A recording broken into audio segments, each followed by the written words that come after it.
Hello friends, translation की आज की इस क्लास में हम आपको पास्ट इंडेफिनिट टेंस, जिसको सिंपल पास्ट भी कहते हैं, उसके नेगेटिव सेंटेंसेस को किस तरह से ट्रांसलेट करते हैं ये सिखाने वाले हैं। ठीक है। इससे पहले की वीडियो में हमने आपको पास्ट इंडेफिनिट टेंस के अफर्मेटिव सेंटेंसेस को किस तरह से ट्रांसलेट करते हैं वो सिखाया था। तो फर्स्ट ऑफ ऑल तो आप दो बातें पास्ट इंडेफिनिट टेंस से रिलेटेड समझ लो, जो आपको अफर्मेटिव सेंटेंसेस में काम आएंगी, नेगेटिव सेंटेंसेस में काम आएंगी और इंट्रोगेटिव सेंटेंसेस में भी काम आएंगी। जैसे कि इन सेंटेंसेस की पहचान करना, क्योंकि फर्स्ट ऑफ ऑल आप किसी सेंटेंस की पहचान करोगे और उसके बाद ही फिर उसको ट्रांसलेट करोगे। क्योंकि जो हिंदी माध्यम के स्टूडेंट्स होते हैं तो वो इंग्लिश जो सीखते हैं ना, वो बाय एफर्ट सीखते हैं, तो इसलिए उनको तो रूल्स रेगुलेशन याद करने ही पड़ते हैं। अब जैसे मान लो हम हिंदी बोलते हैं तो हमने ये बाय एफर्ट नहीं सीखी है, मतलब ये तो हमें एक तरह से विरासत में मिली है। जब हम छोटे थे तभी से हम उसी माहौल में रहे, तो वहाँ पे हमें कोई एफ़र्ट नहीं लगाना पड़ा।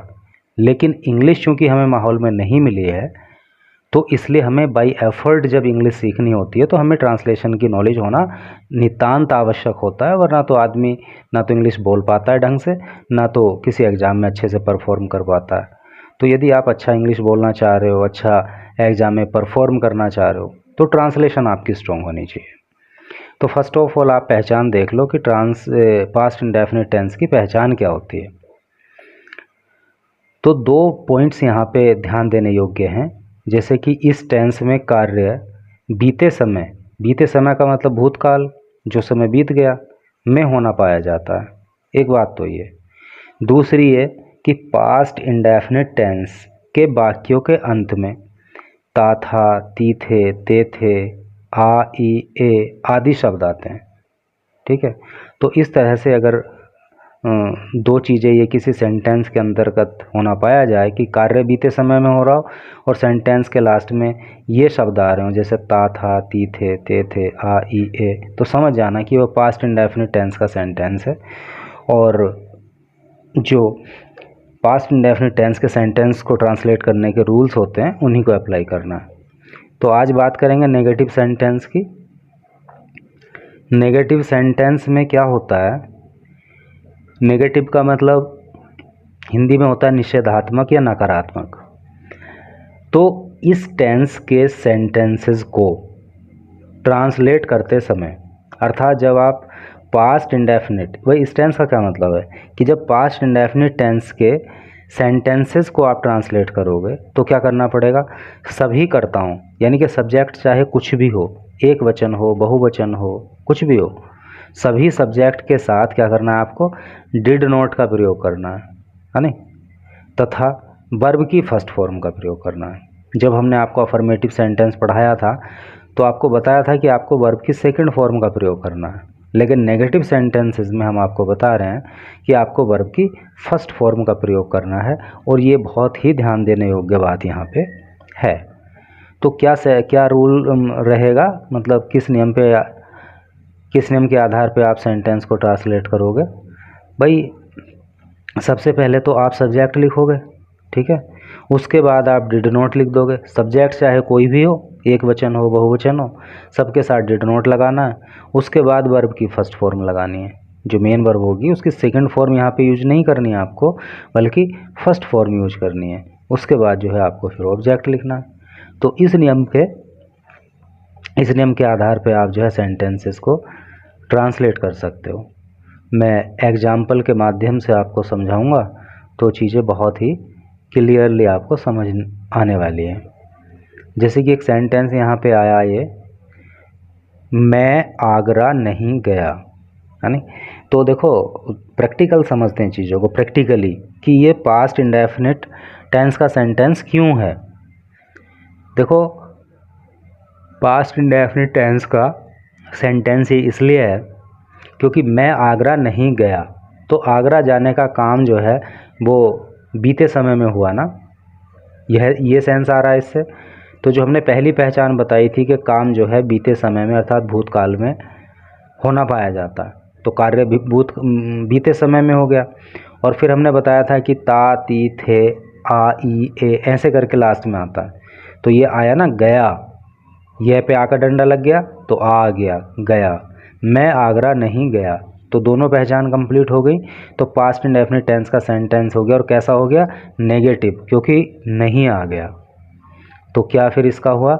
आई did not go to Agra. I did not go to Agra, क्योंकि सबसे पहले सब्जेक्ट लिखना होता है। सब्जेक्ट है मैं, आई, उसके बाद डिड नॉट, तो डिड नॉट लिख दिया। उसके बाद वर्ब की फर्स्ट फॉर्म, वर्ब क्या है इसमें? जाना, जाने की अंग्रेजी लिख दी गो फर्स्ट फॉर्म। सेकंड फॉर्म इसकी वेंट होती है, आपको पता होगा। और फिर जो बचा ऑब्जेक्ट वो लिखना है। तो क्या बचा? आगरा। तो I did not go to Agra, मैं आगरा नहीं गया। दूसरा सेंटेंस देख लो, उसने कल पतंग नहीं उड़ाई। तो यहाँ भी पास्ट इंडेफिनिट टेंस हुआ, उसने कल पतंग नहीं उड़ाई। एक तो काम जो है इसमें बीते समय में हो गया है नहीं, और दूसरी बात यह है कि बाद में इसमें ई आ गया। तो यही तो आपको बताया था पहचान में। तो पास्ट इंडेफिनिट टेंस का नेगेटिव सेंटेंस हो गया। तो क्या किस तरह से ट्रांसलेट होगा भाई? सबसे पहले तो सब्जेक्ट लिखना होगा आपको। सब्जेक्ट है उसने, उसने की अंग्रेजी क्या होती है? ही। इस रूल के अकॉर्डिंग ही चलेंगे। सब्जेक्ट लिख दिया, उसके बाद डिड नॉट लिखना होता है तो डिड नॉट लिख दिया। देखो यहाँ पे सब्जेक्ट आई था तो भी डिड नॉट आया था, सब्जेक्ट यहाँ पे ही है तो भी डिड नॉट आएगा, शी होगा तो भी डिड नॉट आएगा, किसी का नेम होगा तो भी डिड नॉट ही आएगा। तो ही डिड नॉट, उसके बाद क्या लिखना? वर्ब की फर्स्ट फॉर्म। वर्ब क्या है इसमें? उसने कल पतंग नहीं उड़ाई। तो उड़ाना वर्ब है या पतंग वर्ब है? काम क्या हुआ है भाई? जो काम होता है वही तो वर्ब होती है। तो काम होता है हुआ है उड़ाने का, तो उड़ाने की अंग्रेजी होती है fly. He did not fly, उसके बाद ऑब्जेक्ट जो बचा क्या? ए काइट, पतंग। और कल की बात हो रही है तो आ गया यस्टरडे, क्योंकि बीते हुए कल की बात हो रही है ना, और बीते हुए कल के लिए प्रयोग किया जाता है यस्टरडे। ठीक है, तो I did not fly A kite yesterday.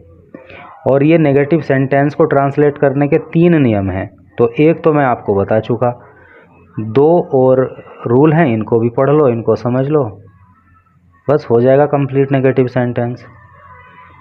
क्या नियम है? यदि वाक्य में नहीं सका, नहीं सकी, नहीं सके आदि शब्द आ जाएं, ठीक है, तो क्या करना पड़ेगा? तो कुड नॉट का प्रयोग किया जाता है। फिर जो है डिड नॉट नहीं लगेगा, बल्कि क्या लगेगा?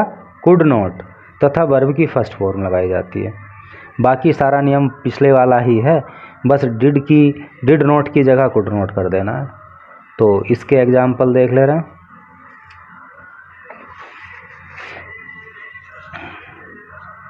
देखो यहाँ पे जो है इसका फॉर्मूला मैंने लिख दिया है, क्योंकि फॉर्मूला लिखने से काम आसान हो जाता है। सबसे पहले सब्जेक्ट पहले की तरह, उसके बाद वहाँ पे डिड नॉट आता था तो यहाँ पे कुड नॉट आ गया। ठीक है, क्योंकि सकने की अंग्रेजी क्या होती है? कैन, उसका पास्ट टेंस हो गया कुड। तो सब्जेक्ट कुड नॉट, उसके बाद वर्ब की फर्स्ट फॉर्म, उसके बाद ऑब्जेक्ट। तो चलो एग्जाम्पल से समझ ले रहे हैं। ये पहला एग्जाम्पल यहाँ पे है, हम चोर नहीं पकड़ सके। हम चोर नहीं पकड़ सके, क्या इसकी अंग्रेजी होगी? हम सब्जेक्ट क्या है?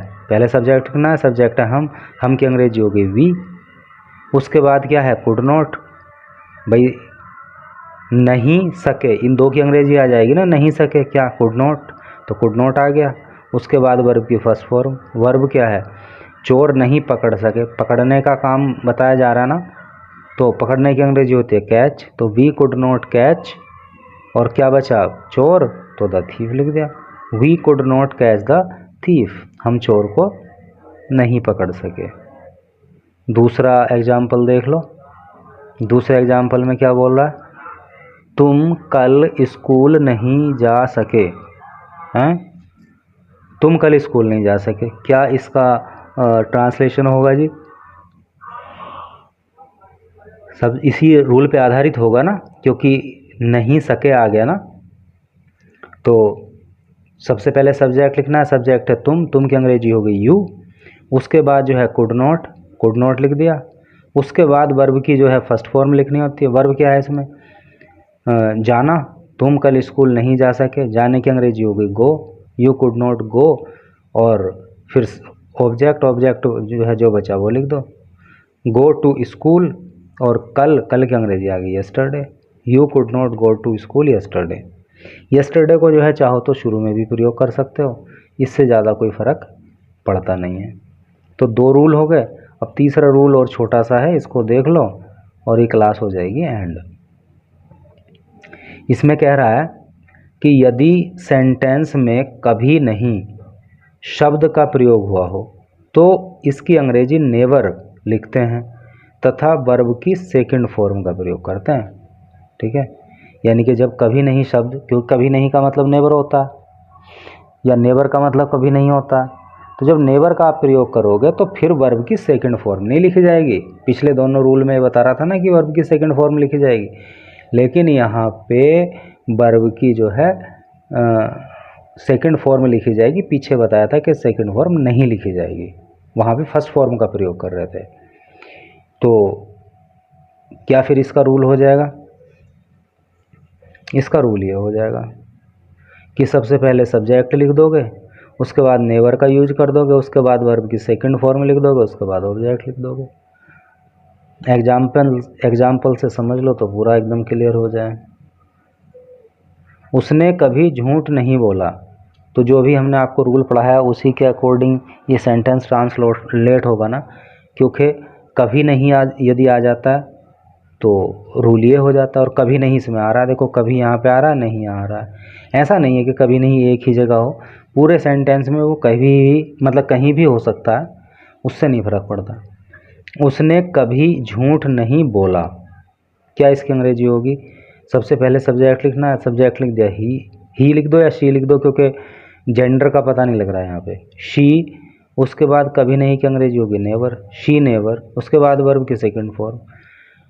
बोलना, बोलने की अंग्रेजी टेल होती है और ये है बोला, तो उसकी हो गई टोल्ड, शी नेवर टोल्ड। अब क्या बचा? झूठ, तो ए लाई, लाई का मतलब झूठ होता है, शी नेवर टोल्ड है लाई। दूसरा एग्जाम्पल देख लो, तुमने कभी भी उसे किताब नहीं दी, है नहीं?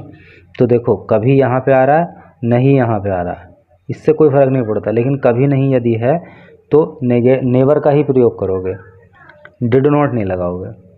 तो तुमने कभी किताब नहीं दी, तो इस फॉर्मूले पे आधारित हो गया। इसका क्या नियम है? सबसे पहले सब्जेक्ट लिखोगे तो लिख दिया यू, उसके बाद नेवर लिखोगे तो नेवर लिख दिया, उसके बाद वर्ब की सेकंड फॉर्म लिखोगे तो गिव की ग्रेव लिख दी, गेव लिख दी, गेव मीन्स देना होता है ना। फिर बचा ऑब्जेक्ट, तो ऑब्जेक्ट हो गया me a book, you never gave me a book, तुमने मुझे कभी भी किताब नहीं दी। इसको ऐसे भी कर सकते हो translate, you never gave a book to me. अगर बुक को यहाँ पे लाओगे और मी को लास्ट में जाओगे तो फिर इससे पहले टू लगाना पड़ेगा, you never gave me a book. सही है। और ये रूल तो हो गए कंप्लीट तीनों। अभी मैं 3 सेंटेंस, हर रूल पे आधारित एक सेंटेंस आपको ट्रांसलेशन के लिए दे रहा हूँ, तो आप इस पे ज़रा काम करना और इनको ट्रांसलेट करके कमेंट बॉक्स में बता देना। जैसे कि मीरा बाज़ार नहीं गई, मीरा बाज़ार नहीं गई, इसको ट्रांसलेट करना है आपको। मैं वहाँ चाय नहीं पी सका, इसको भी ट्रांसलेट करना है आपको। तुमने कभी भी उसे गाली नहीं दी। ठीक है, तो ये इस तरह से 3 सेंटेंस हैं। आई होप कि आपको सारे रूल समझ में आए होंगे और इन सेंटेंसेस को बनाना आपके लिए मुश्किल नहीं होगा। तो जो भी इस चैनल पर वीडियोस वॉच करते हैं, तो जो भी लोग इस मतलब इन सेंटेंसेस को ट्रांसलेट कर सकते हों तो करके बताना और अच्छा लगेगा।